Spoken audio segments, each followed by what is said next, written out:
जीवनविद्या असं सांगते की तुझ्या मनामध्ये सतत विचार येतात, तुझ्या मनामध्ये सतत विचार येतात. त्या विचारांचा तू कधी विचार केलास का? आपण विचारांचा कधी विचारच केलेला नाही.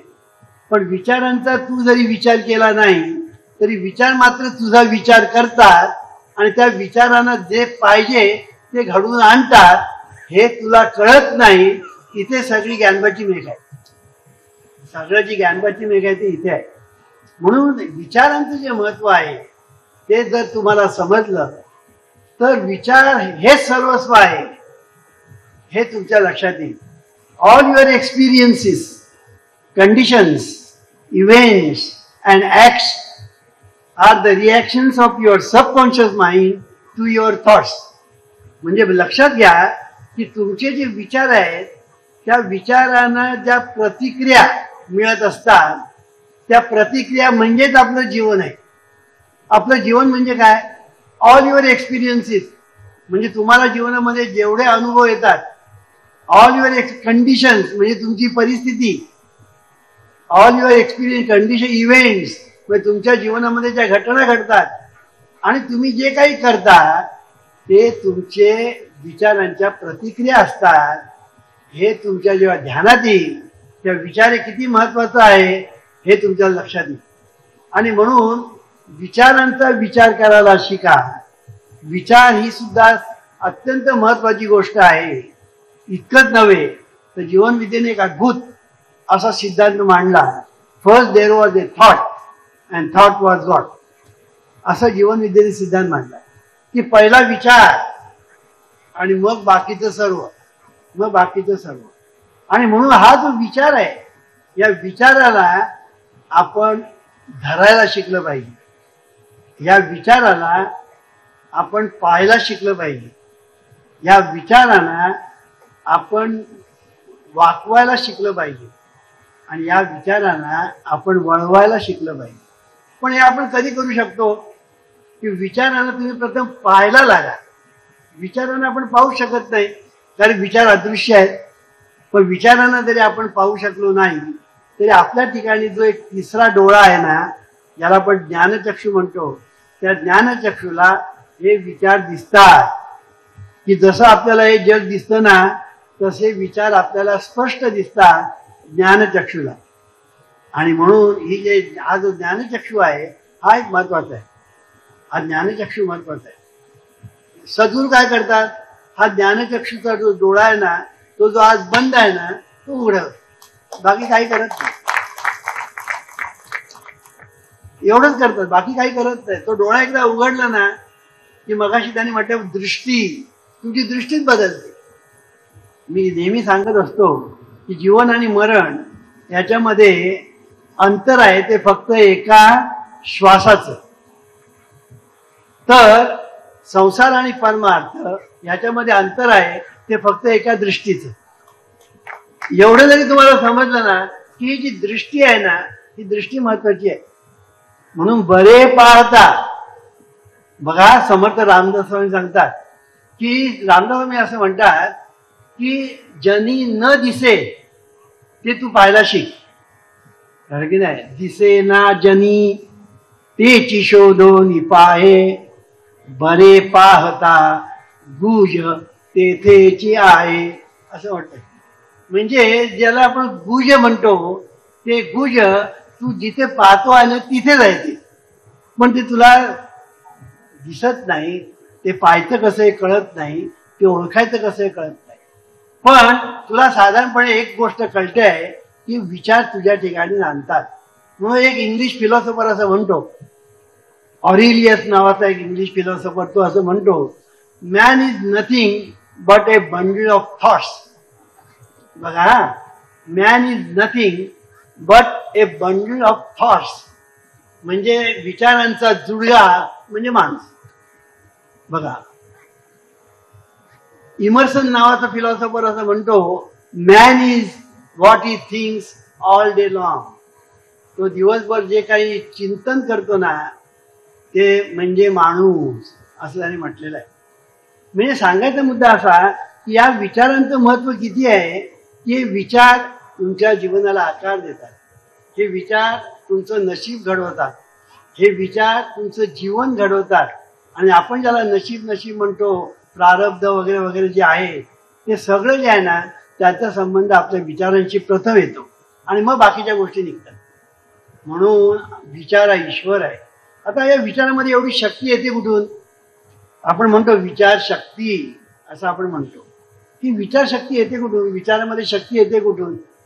त्याचं कारण विचारामध्ये पंचमहाभूतांचा वास आहे. विचारामध्ये पंचमहाभूतांचा वास आहे. शिवाय चैतन्य शक्ती आहे ती वेगळी. कारण चैतन्य शक्तीचा स्फुरण म्हणजे विचार. म्हणून चैतन्य, पाण्याला उकळी येते, पाण्याला जेव्हा उकळी येते त्या उकळीमध्ये पाणी असतं, कारण पाण्यातूनच ती उकळी आलेली असते. तसा विचार हा चैतन्यातून निर्माण झालेला असतो. म्हणून चैतन्य शक्ती ही त्या विचारामध्ये मुळातच असते. शिवाय त्याच्यामध्ये पंचमहाभूत असतात. म्हणून विचार आकाराला येतात.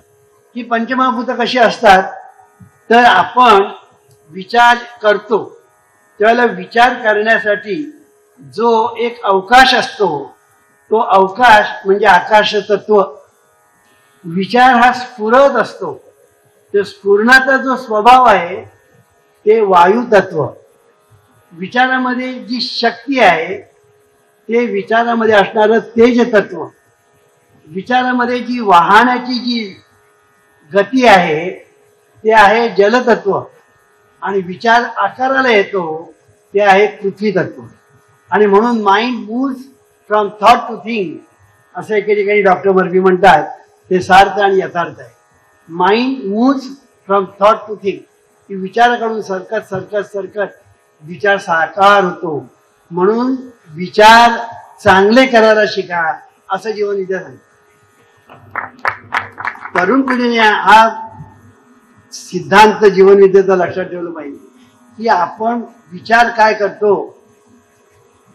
कारण विचार ही गंगोत्री आहे. जसं नदी वाहते, गंगा नदी वाहते, पण तिची सुरुवात गंगोत्रीकडून होते. तसं आपलं जीवन म्हणजे गंगा नदी जर म्हटलं तर या गंगा नदीची जी गंगोत्री आहे ती म्हणजे विचार. आता विचार तिथेच जर सगळं बिघडलं ना, पुढे सगळं बिघडत जाणार, पुढे सगळं बिघडत जाणार. एकदा हातचा धराला आपण विसरलो की सगळं गणितच पुढे चुकत जातं. तसं हे आहे की गंगोत्री म्हणजे आपले विचार आहेत. आणि या विचारांच्या ठिकाणी आपण जर सावध राहिलो आणि विचार करायचा तो चांगलाच करायचा, विचार करायचा तो पॉझिटिव्हच करायचा, विचार करायचा तो कन्स्ट्रक्टिव्हच करायचा, विचार करायचा तो हार्मोनियसच करायचा, असं जर आपण ठरवलं ना की जीवनामध्ये आनंदी आनंद आहे. पण आज सहज आपण अनिष्ट विचार करतो, सहज. मगाशी आमचं एके ठिकाणी चर्चा झाली तेव्हा मी सांगितलं की जगामध्ये 99% लोक नेगेटिव्हली थिंकिंग करतात. नेगेटिव्ह, त्यांचे विचारच नकारार्थी असतात, त्यांचे विचारच अनिष्ट असतात, त्यांचे विचारच आमच्या नशिबातच असं, आमच्या नशिबातच तसं, देव आम्हाला काही भावत नाही, देव आम्हाला काही पावत नाही, आमचं नशीबच फुटकं वगैरे वगैरे आपण बोलतो. इतकंच नव्हे तर आपण मुलांनाही रागाने तसंच बोलतो. पुष्कळला आईबाप शिकलेले नसतात, काही माहिती नसतं, काही त्यांना मार्गदर्शन नसतं. असे आईबाप आपल्या मुलांना इतरांच्या देखतच सांगतात, हा मुलगा ना अभ्यास करत नाही हो. इतरांच्या देखतच, हा मुलगा ना करंट आहे हो, हा शेवटी भीक मागणार. लोकांच्या देखत. म्हणजे हा त्या मुलांना काय सजेशन देतो, तू भीक मागणार. आणि पुढे हा भीक मागायला लागल्यानंतर हा कपाळ बडवतो की अरे माझा मुलगा भीक मागतो म्हणून. अरे पण तूच त्याला भीक मागायला लावलीस ना. सांगायचा मुद्दा असा की मुलांकडे सुद्धा बोलताना चुकून सुद्धा निगेटिव्हली बोलायचं नाही. मनामध्ये सुद्धा, म्हणजे जनात तर सोडाच, पण मनात सुद्धा चुकूनही निगेटिव्ह विचार येता कामा नये. मी जर सिरियल काढत असेल, मी जर सिनेमा काढत असेल तर तू चांगलाच होणार, असं सचिनने म्हटलं पाहिजे. चांगलाच होणार. आणि तो म्हणतही असला पाहिजे, म्हणून चांगले होतात. सांगायचा मुद्दा असा की आपल्या तरुण पिढीने विचारधाराला शिकलं पाहिजे. एकच विचारधारा कळलं की नाही? एकच विचार असा झाला, मी मोठा होईल. एकच विचार झाला, मी IAS होईल, मी उद्योगपती होईल, मी चांगला इंजिनियर होईल, मी चांगला डॉक्टर होईल, मी चांगला सायंटिस्ट होईल, मी या राष्ट्राला सर्व राष्ट्रांच्या पुढे नेईल. अशा तऱ्हेचे विचार तुम्ही बाळगायला शिका. ईश्वरा सर्वांना चांगली बुद्धी दे, आरोग्य दे, सर्वांना सुखात आनंदात ऐश्वर्यात ठेव. सर्वांचं भलं कर, कल्याण कर, रक्षण कर, आणि तुझे गोड नाम मुखात खंड राहू दे. ईश्वरा सर्वांना चांगली बुद्धी दे, आरोग्य दे, सर्वांना सुखात आनंदात ऐश्वर्या